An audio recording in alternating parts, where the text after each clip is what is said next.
Welcome to Work Inspired. I'm your host, George Lucas Pfeiffer, and on this podcast, I have the extreme privilege of interviewing some incredible people. I guess you have the privilege of listening to them. So together, we are incredibly lucky that so many really amazing professionals have said yes to being featured on this show.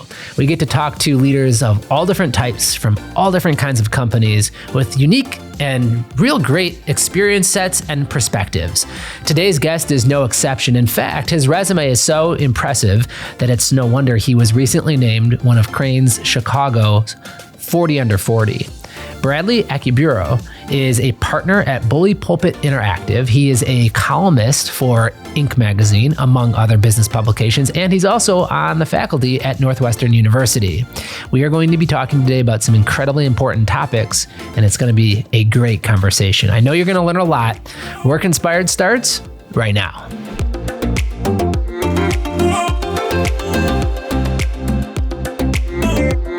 Bradley, thanks for being on the show. So excited you're here. A lot to talk about. You've got an incredible track record and resume. So let's start by hearing your story. Tell us about how you've got to where you're at today and what you're doing. Cool. Well, first of all, thank you, George. Really appreciate you having me on today. Big fan of your work here. And, it's an interesting story. I think we'll get into some of these things, but I think, just a few things that I would kind of highlight a little bit that makes sense in terms of where I've ended up now is I got my start in journalism. I was working, first I was a student over at Northwestern University here in Chicago, over the School of Journalism. And, I really do think journalism provides an incredible foundation for just about anything you may want to do. I mean, what it does is it allows you to take really complex, big ideas, distill them down to their component parts, then figure out how to make them compelling for the person on the other side. I mean, anybody you talk to is going to tell you that sounds familiar with what they do, whether that's consulting, whether that is, working in communications where I spent a lot of my career, whatever that may be. As I went through, there were a number of different iterations. Some people think I was a schizophrenic in my career a little bit, but I actually think they all came together and created a really good launch pad for what I've ended up doing. I spent a little time in Liberia working for the president of the Republic of Liberia post-Civil War. And they're really trying to rebuild a democracy, which is incredible and way above my pay grade. Right. How did you get involved in that? It's a funny story, actually. I had been working, when I was a student, I actually met Reverend Jesse Jackson here in Chicago. Wow. And the way that happened, because I'll tell that story first and then how it leads into the rest of this. The way that happened was in 2009, Roxana Saberi, who was a journalist for the BBC, had been taken political prisoner in Iran. Oh, wow. It just so happened that her first professional interview was with Reverend Jesse Jackson, when she was working for the BBC. Now, we were young, idealistic college students, and we were marching around campus in Evanston with our banners in our hands and all that kind of stuff, trying to advocate for the State Department to do something to advocate for a release because you think that's how change is made, right? But it actually worked in that Reverend Jackson noticed what we were doing and sent for a few of us that were on campus as part of this rally to come down and visit him at Rainbow Push for a press conference he was going to have to announce that he was planning on heading to Iran to advocate for her release. So I was still young. I got the chance to go and do this mostly because I was one of the only students who actually knew how to get down to Hyde Park. And so I ended up, going. We participated in this press conference. It was crazy. I saw these flashing lights. We were having this conversation. It was amazing. And then it was over just as quickly as it started. Everybody's walking out of the room. I grab him by the shoulder, which I wouldn't advise, by the way. It's a security detail, kind of a little alert, I'll put it. But it was cool. And I told him, I was really passionate about some of the work that he had been doing, particularly around college affordability and access. I told him I'd really love to work with him. He gave me an opportunity to do that. And the rest feels like history. I spent the rest of my time while at Northwestern commuting back and forth between Evanston on the north side of Chicago all the way down to South Side Hyde Park, where his work was, and had some amazing, amazing experiences. how that gets to Liberia. I had this great desire, and it sounds kind of funny now. I mean, I had such amazing opportunities while working with Reverend Jackson, but I'm thinking to myself, you know, you gotta at some point be your own person. You gotta come out of the shadow and figure out what are you capable of doing on your own. And so for me, I knew I wanted to get off the continent, to go to a place that was close to my own family roots. My father's from Nigeria. There was a guy who was at Northwestern who was taking, you know, PhD classes, who had been the grandson of a former president of Liberia. I'd been connected with him through a professor, decided I'd talk to him and see what the opportunities might be to get out there, made my way, and he connected me with his mother, who had been deputy minister of education in Liberia. This is a winding story, I know, it's crazy. She invites me to come do some work on social programs in the capital city of Monrovia in Liberia. That's what I thought I was going to do. I go back to Reverend Jackson. I'm feeling really big. You know, I'm telling him, hey, you know, I got this new thing, so I'm going to be moving on. And he kind of just laughs, right?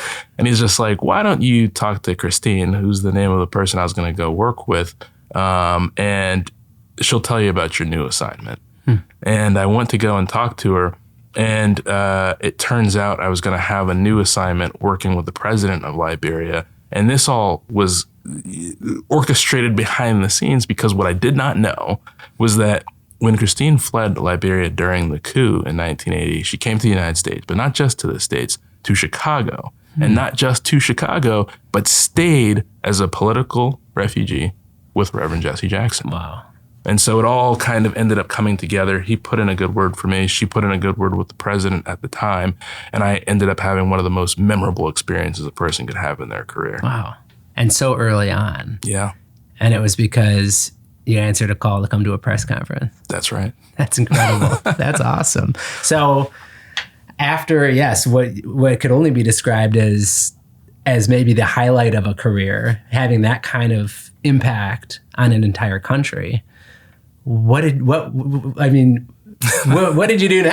were you sitting there saying, what's next for me? Or? It's so funny you ask that question, because in one way, this was the most incredible experience you could imagine. And the other way, it's the most terrifying thing. You know, people are saying we're in the process of trying to rebuild a democracy. And I'm like, all right, well, I'm just legally able to drink. So like we're trying to, we're trying to figure out how to make these things happen. What I realized, George, was that my opportunities were really starting to outpace my experience. And what I wanted to do, and what I frankly felt like I needed to do if I really truly wanted to be effective long-term at this change-making work, was to go to a place where I felt like I could get a foundation, a bit of a framework that would help me think through models for doing these things that weren't just coming out of the back of my head. And, what I thought sounded best. I was still trying to figure out how to wear a suit right. So, I actually came back to the United States, back to Washington, D.C., took a job with Booz Allen Hamilton, which, in addition to being just a great management consulting firm, had the largest public sector consulting practice. And I came at exactly the right time, because the Affordable Care Act had just been passed into law, and the politics of that aside, it needed to be implemented. And so I got to be on the front lines of figuring out, how do we actually stand up state health exchanges? How do we ensure that there actually are enough clinical health providers, particularly mental health providers, on bases that folks would be returning to when they were, coming back from war in Iraq and Afghanistan. Some of these really challenging questions that were answered in theory by the law needed to be put in practice and operationalized. And I got a chance to work on that, and that was an incredible experience. And again, just timing, you can't make this stuff up, that allowed me to really kind of roll up my sleeves and get some experience doing things that would inform the rest of my time. But also, I mean, yes, timing and the right connections and it all kind of coming together, but also just your willingness to do it, right? I mean, while others are learning how to put their suits on and learning how to drink, at that age, like you're saying, hey, I want to do this difficult thing, right? Yeah. Setting up a democracy or dealing with mental health, issues. I mean, that it seems like is part of that recipe for success, which I want to get into. But what happened next? Where'd you go from there? Yeah. Well, the next few steps were kind of, it starts to feel like it evens out. And you're like, all right, I start to understand this a little bit. My favorite part about all of the kind of change management work that I did at Booz Allen and around the Affordable Care Act and other places was the communications part, right? What does behavior change look like? How do you actually, influence folks to think differently about the world around them and actually take different actions as a course of education? And so I actually decided that I was going to pursue a full-time career in communications coming out of that. There was a guy who had been a mentor of mine. He had been the head of public affairs for the Air Force and later the spokesman for the Pentagon. Really, really incredible guy, and the rare combination of being a great leader, a visionary, and a great teacher. And when you can get those things in combination, you've got an excellent manager and somebody you want to follow into, whatever the situation is, right? Can I take an aside for a second? Yeah. How did this person become your mentor? I had an internship. Oh. I had an internship with Pratt & Whitney as the company. Okay. This was a jet engine maker, and he had gone over to lead communications for that organization. And so I did my first internship in communications ever after my freshman year of college, and he really took me under his wing. And so it was, I don't know, what was it, 12 weeks? But it changed the course of my career in a lot of ways, and certainly the way that I thought about communications and about leadership. And so, flash forward several years later, and we're grabbing lunch in DC. We're just catching up, and he asks me, are you happy? Do you want to take a new opportunity? And to what we were talking about a minute ago, you get the chance to follow somebody who you have that much respect for and that you can learn something from every single day you're on the job. You take it, even if it means you move to Hartford, Connecticut, which is what I did. And it was great. Amazing opportunity to go and lead a portfolio of communications for the military side of that jet engine business, and that took me all around the world. I dealt with my first crisis work in communications, and that led me to several iterations of job later, working at Boeing as the chief spokesperson for the Boeing company. And I will tell you, after the crashes of 2 airplanes that unfortunately took the lives of 346 people, that was a company that was really looking at, and I'll say this in 2 ways. One, it was the largest crisis in the corporation's contemporary history. But number 2, it's one that really kind of shakes you to the foundation. They're the type of crises that result in, panic, that result in, commercial losses. But then they're a type that really cause people to reevaluate the foundation of how they think about, things that they do day to day. And getting on an airplane, nobody wants to be thinking about whether they will make it from point A to point B. You want to get on that plane and be thinking about what you're doing when you land, you move on. It shouldn't even be a factor. Right. But now, for the first time in a while, people were asking, is it safe to get on these airplanes, which at this point had been flying for 100 years? And so, Boeing had a bit of an inflection point there.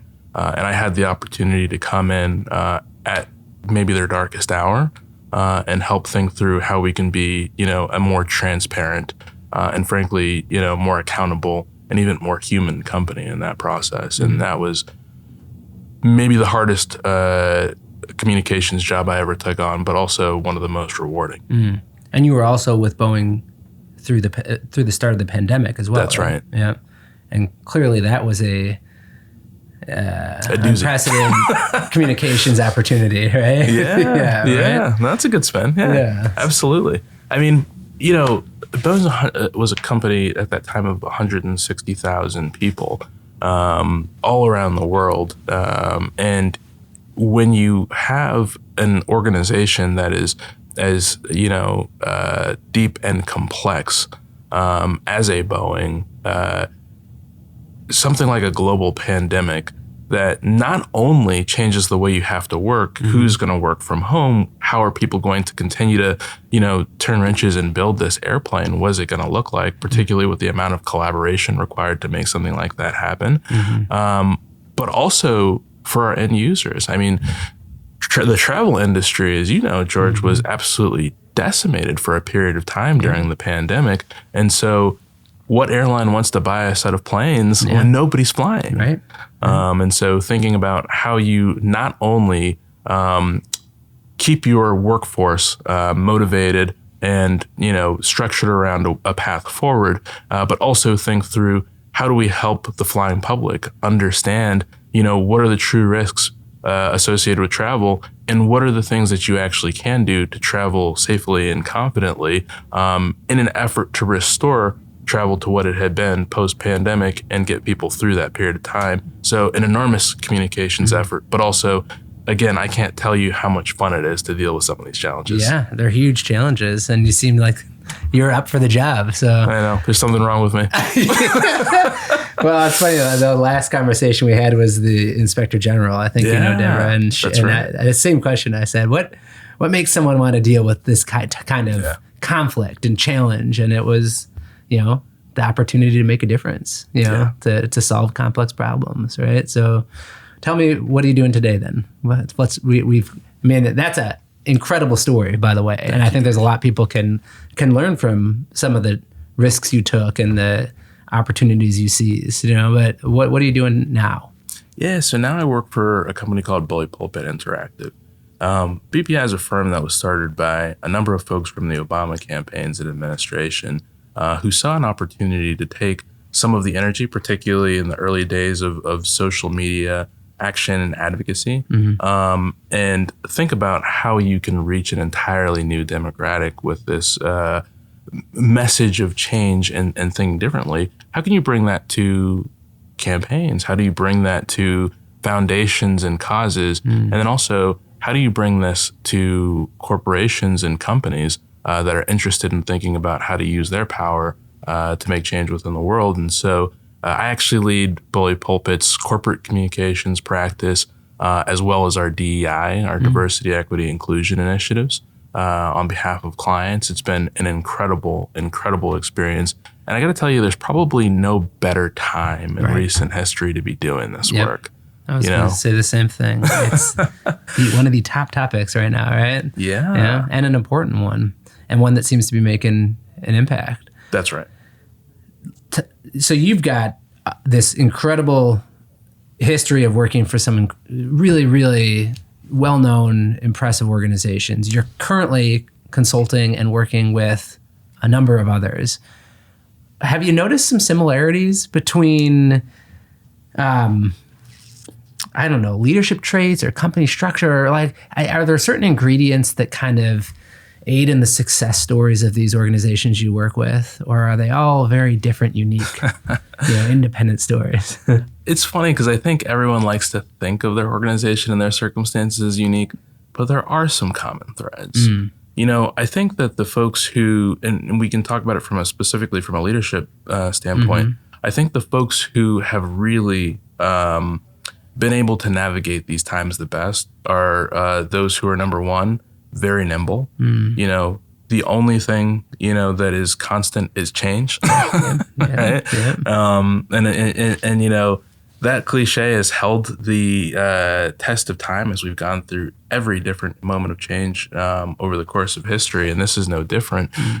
Those who are prepared for change and not only know how to manage it themselves, but can help others navigate it. Because change is hard, right? It just, as humans, none of us truly enjoy change. It's uncomfortable naturally. Yeah. And you've got two choices. One is to resist change, which almost always leads to, demise, organizationally or otherwise. The other is to embrace it. And to embrace it means to be smart about it, to think about what are the things that you will have to change about the way you've always done things, even if you really enjoyed them, even if they were really profitable, even if they made you very successful, in order to really catalyze the shifting momentum and where things are going. Because what's important is being in the center of where things will be, right? It's kind of the whole Wayne Gretzky thing of skating to where the puck is going, right? Where it's at. Exactly. Yeah. And so I will say that being nimble is one, really being able to help bring people along the journey of change is number two. And then the third thing is having a strong sense of self, right? Values. And I think that this is actually a particularly challenging thing right now because there is a greater expectation from society that CEOs and other leaders are going to not only talk about what they believe where it comes to a lot of these values, but are going to change the policy of their organizations and take steps to show, not just tell, where they stand when it comes to some of these things. And that's a hard thing for someone to do whose primary focus has been shareholders for the longest period of time. Let's talk about that, because it seems like today there's more of an expectation, maybe that's not the right word, but there's more of an opportunity to do that from a leadership perspective than there's ever been in the past. And for a leader, whether it's the CEO or anybody in a leadership role, is it a good idea to take a public stance on a societal issue? Is that beneficial? Is that more harm than good? You deal with some of these aspects in your consulting, I'm guessing. So how do you recommend leaders navigate this new expectation or opportunity? Whichever is the better way to describe it. It is both. It really is both. And I mean, here's the thing I would say. There is no one size fits all answer. The important thing that you got to do is to truly take a look at the situation, what the circumstances in front of you, and understand a few things. One, how does it impact your stakeholders, right? Your employees particularly. That includes your investors, that includes your communities, that includes those who regulate you, and of course includes your customers. If the folks who you care most about in that orbit are not particularly impacted or directly impacted by the issue at hand, you probably want to consider not engaging on it. That is the first thing that I want to say, because ultimately your voice is only authentic in these conversations if people understand why it's meaningful to you to engage on that topic. Some people will be surprised to hear this, CEOs and others. People don't just want to hear your voice to hear your voice. They want to hear your voice because it's relevant. And so I say always think about what the relevance is. Sure. Number two, my thought on this, and I share this with any clients, is if you're going to say something, then know like who you're talking to. Like, who do you want to hear it? There's not a lot of value in just putting a statement out and letting it float into the wind and hope that somebody says, oh, that's a great company because they said something. Chances are it's not going to land that way. If this is a matter of, your employees being impacted, for example, by the repeal of Roe v. Wade, right? Leaders had to make real decisions as to whether they were going to make provisions that would offer care to those who lived in states where that would no longer be available to them in terms of abortion services otherwise. Regardless of where you fall on the political spectrum, this is a choice that you need to make because your employees today are impacted in a very real way. And so the question you have to ask yourself now is, number one, what am I going to do? Right? Not what am I going to say, but what am I going to do? Number two, who needs to understand this? In some cases, for some organizations, that is explicitly their employees, and this is a conversation between their employees, their employer, and of course the insurance agencies they're working with to make sure that whatever they're doing speaks to the need for the employees who are impacted.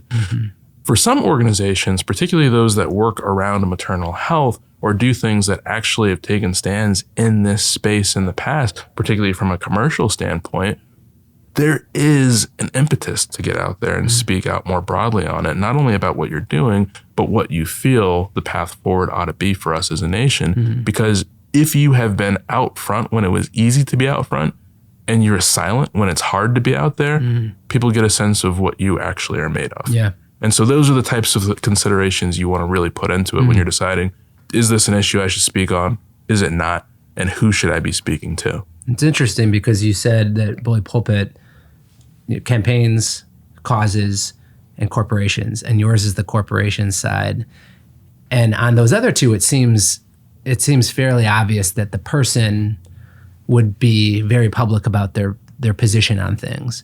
In the corporate world, you've got your brand and then you've got your leadership, and sometimes there's a difference between those two. But you also mentioned social media and some of the new ways of communicating.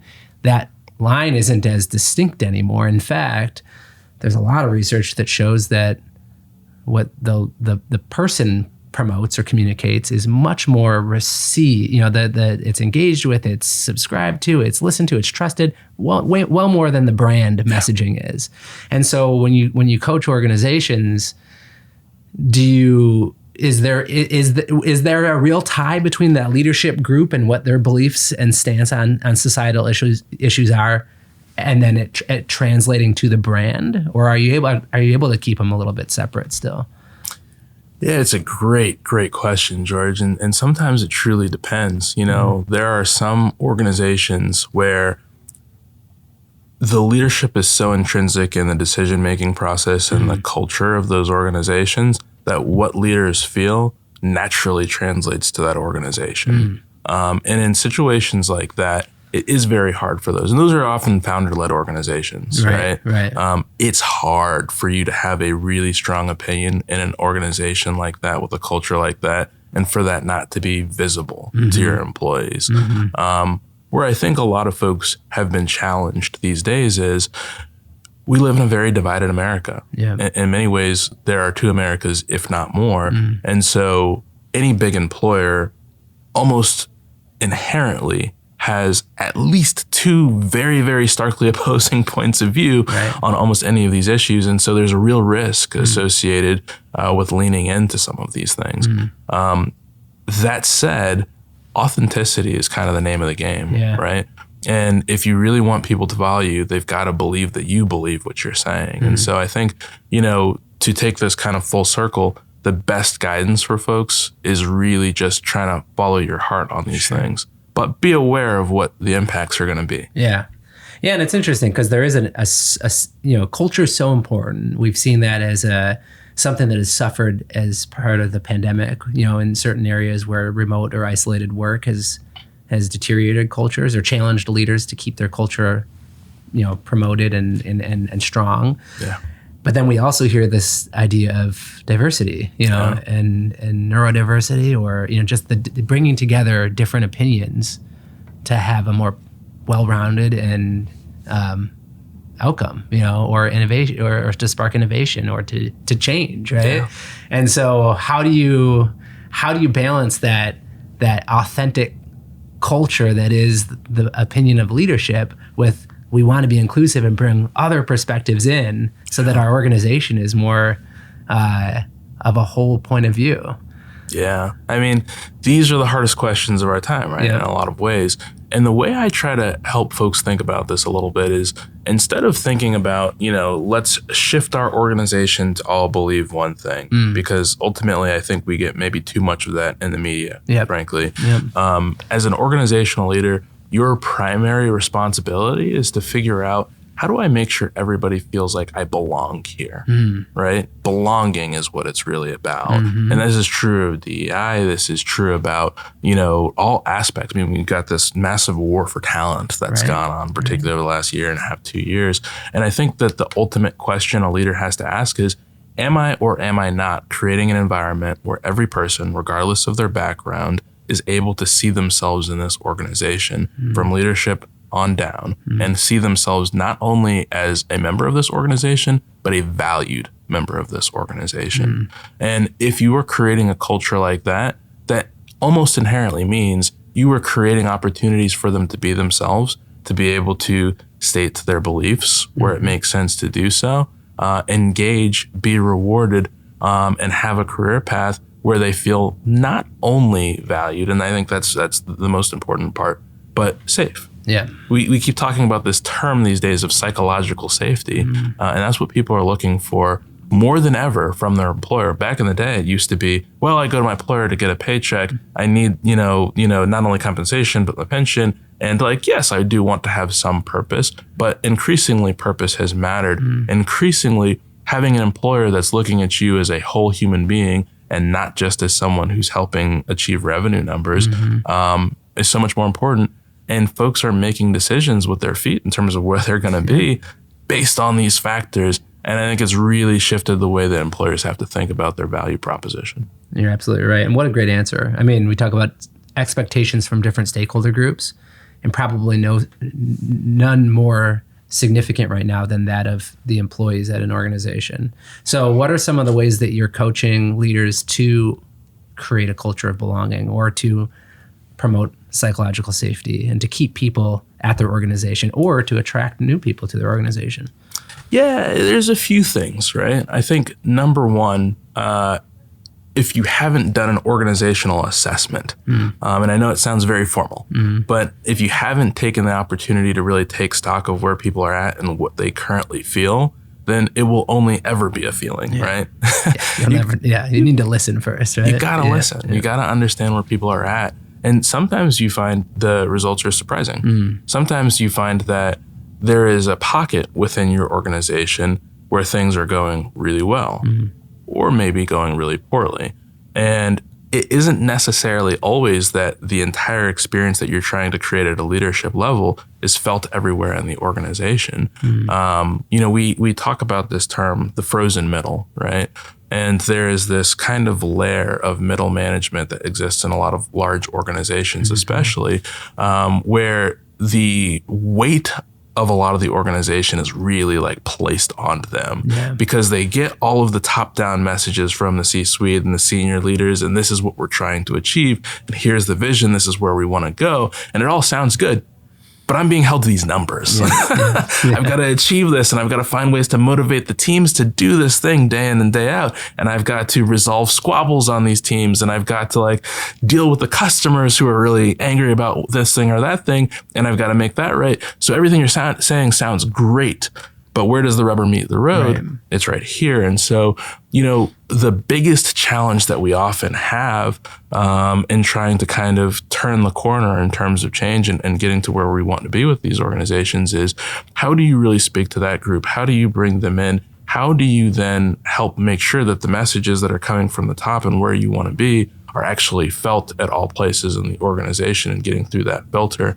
And so spending some real time and understanding where the pain points in the organization may be and being a little bit more surgical about how you approach them is almost always going to be the best way to kind of figure out, what's the next thing that I need to do to get there. Yeah. And I think the managerial issue, middle management issue, especially throughout the pandemic, has been I think a lot of organizations have started to understand that there needs to be an additional level of equipping those managers to handle some of these challenges, right? That's right. So one thing that you didn't talk about in your extensive resume is that you're also a contributor to Forbes and Inc. magazine and Business Insider. So you're writing in addition to helping lead. One of your recent articles, pieces in Forbes, was Catch-22 of Authenticity from Minority Leaders. Talk a little bit about what this is and why it was personal to you. Yeah, thanks for asking about that.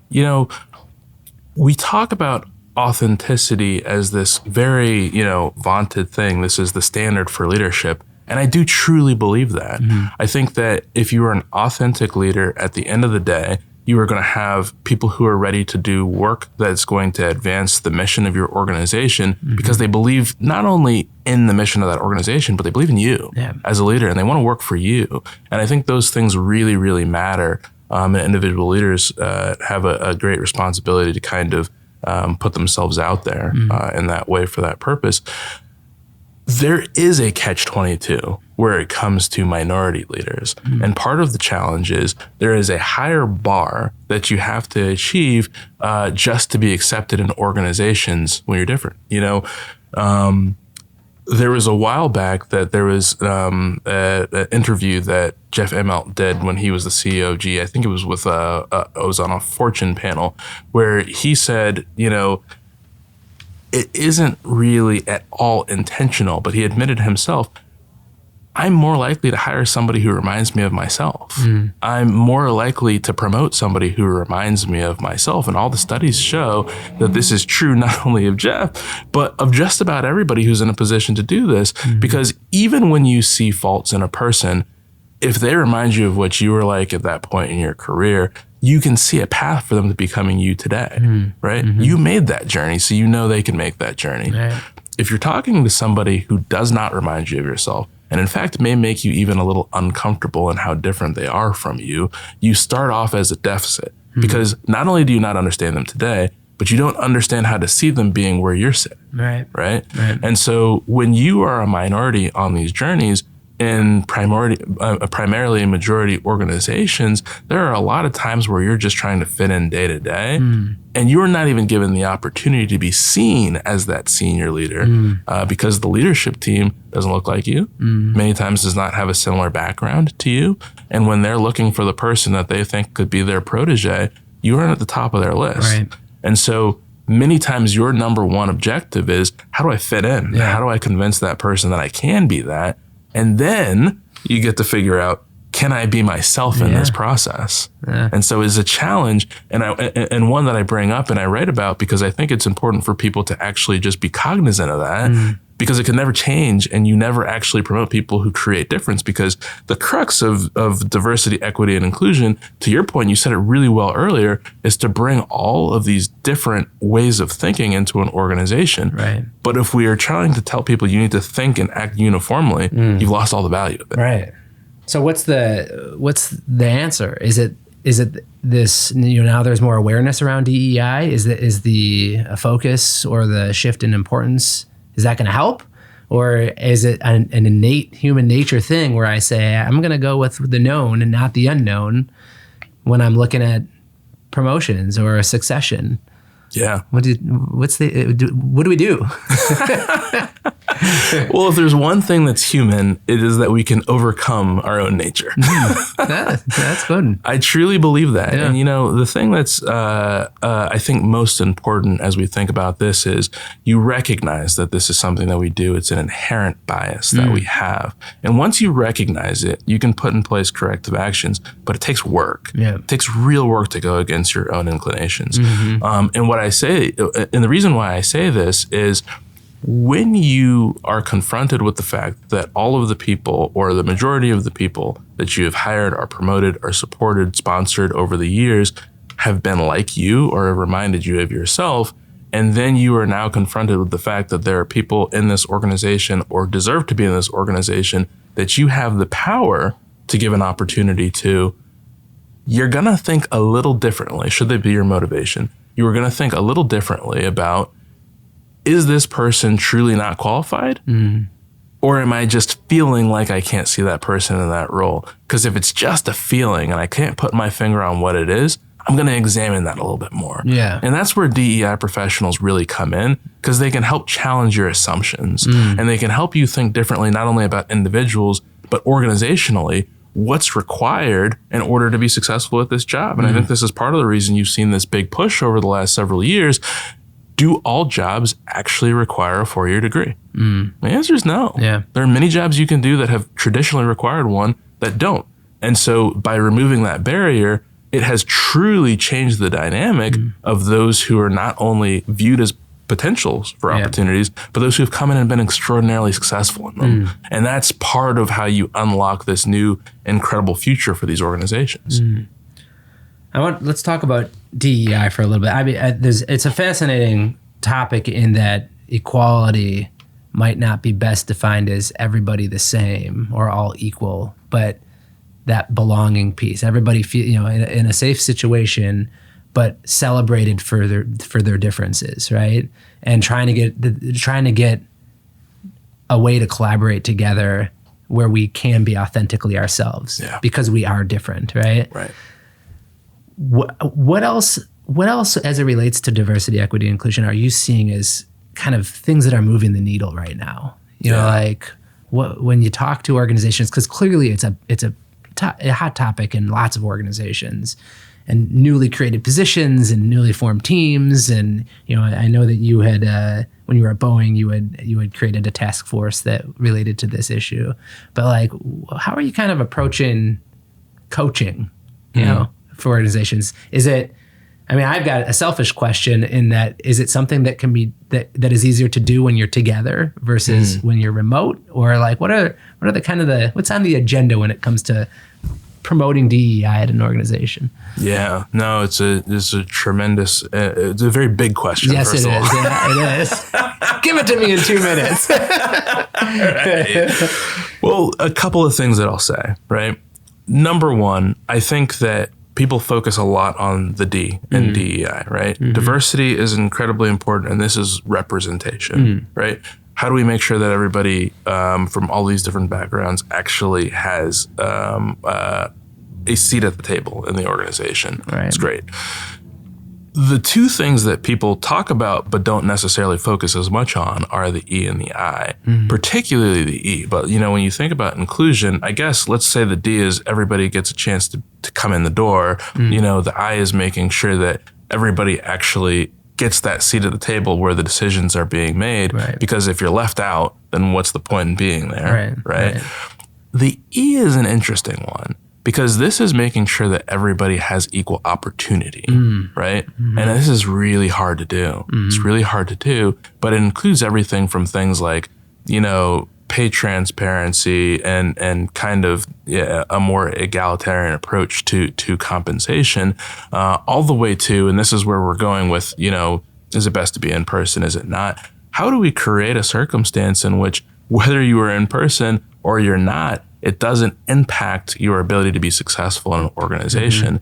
And maybe even more nuanced than that if two people are working on similar jobs that can be done remotely or can be done in the office to the same level of effect, that those people are not held back by any bias of whether they should be there or not be there. Now, there is a large swath of jobs out there where being in person is going to make the difference. And I will say that when it comes to an organization's culture, there is a lot of value that can be attained from just being collective and being in that space and doing these things together. Creativity can be fostered by that. Lots of great things come with being in the room together. That said, we are working in a time where geographies are spread out where people are at. Even 10-person firms sometimes don't all have all 10 people working in the same city. Right. And as folks are thinking through, how can I have a fulfilling career with an organization? They want to know that it will look at them again as an individual and allow them to be able to be put in a position to have their greatest level of success with that organization. And if they can't find that with you, they'll find it somewhere else. Right. Yeah, that makes sense. I think there's a lot of work to be done, but it's, I think, becoming more clear as to the impact that it will have on an organization. Yes. Right? Which is pretty cool. Yeah. I had another question in here that it goes back to the idea of crisis management. Yeah. Something you've obviously dealt with quite a bit in your career.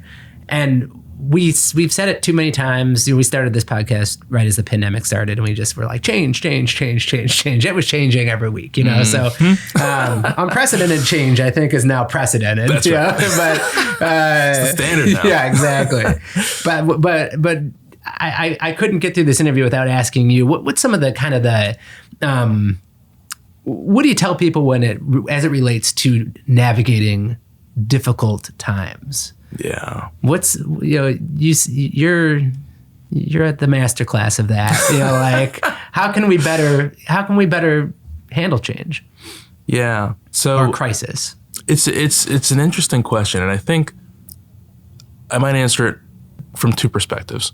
One is the individual dealing with change, and two might be the organization dealing with change. When it comes to the individual view, and you're thinking about what can I do specifically to manage change better, a lot of times, and this has worked for me over the course of my career, I actually will speak just for myself in this case, it's putting it into context, putting it in perspective, right? I had between my freshman and sophomore years of high school, a handful of friends who were killed between my sophomore year and junior year. My best friend was killed in a drive-by shooting.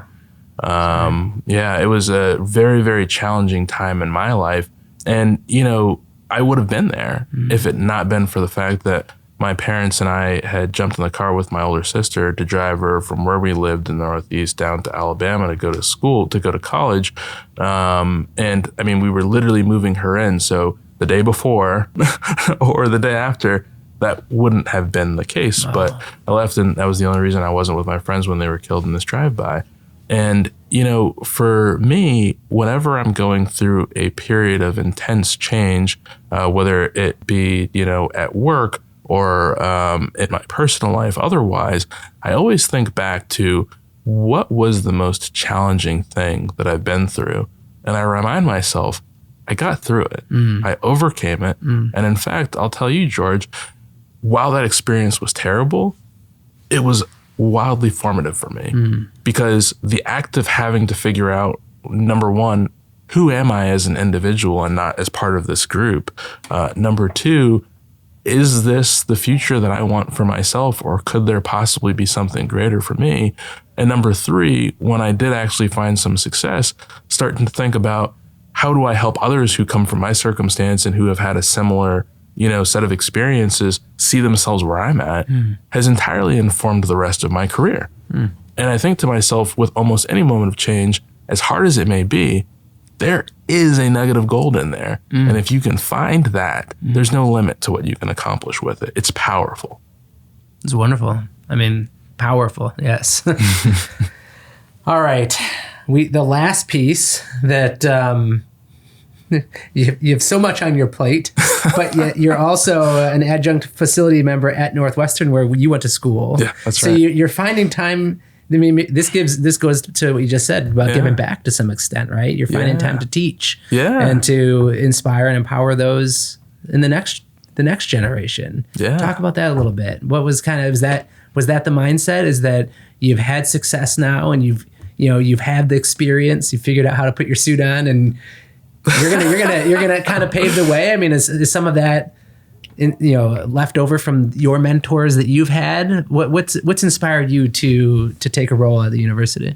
Yeah, it's so funny. I would have told you, George, when I started this, that yes, this is my way of giving back, but man, have I gotten so much more from these students than I've given.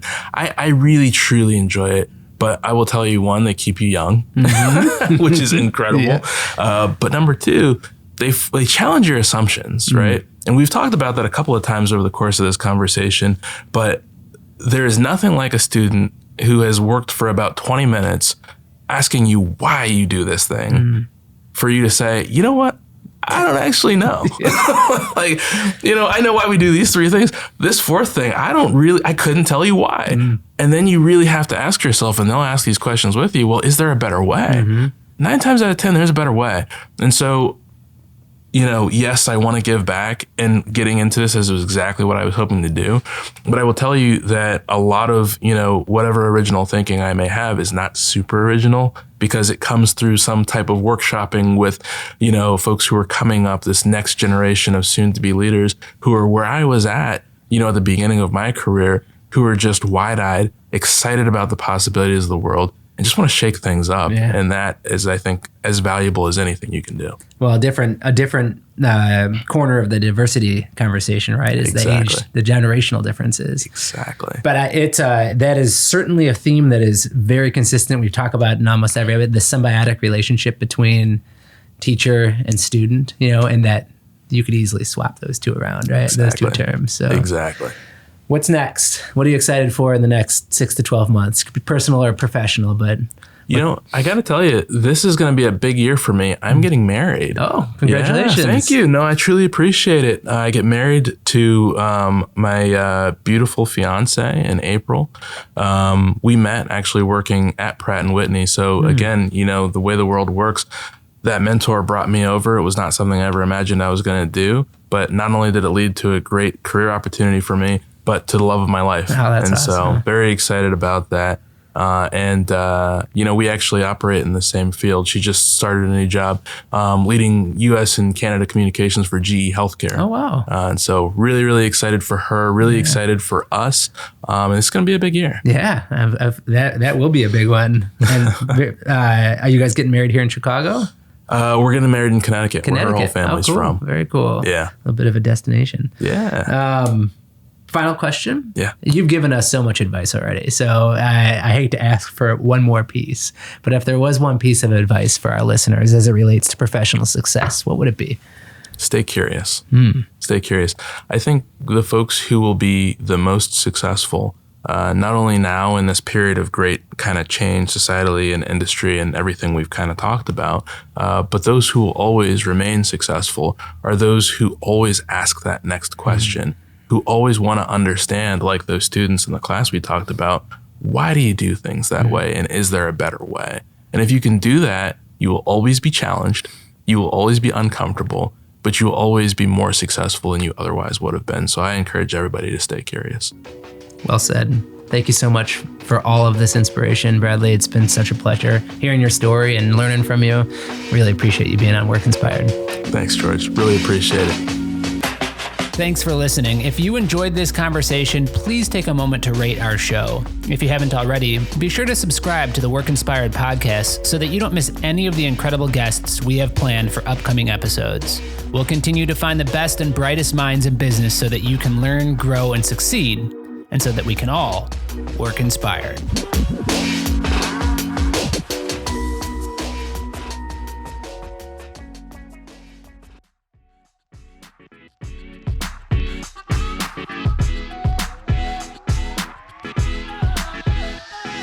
Work Inspired is brought to you by BOS, a leader in commercial working environments and a Hayworth best-in-class dealership.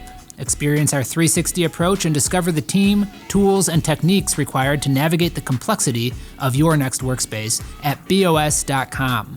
If you have ideas, feedback, or would like to be featured on our show, please email podcast@BOS.com. Thank you for listening.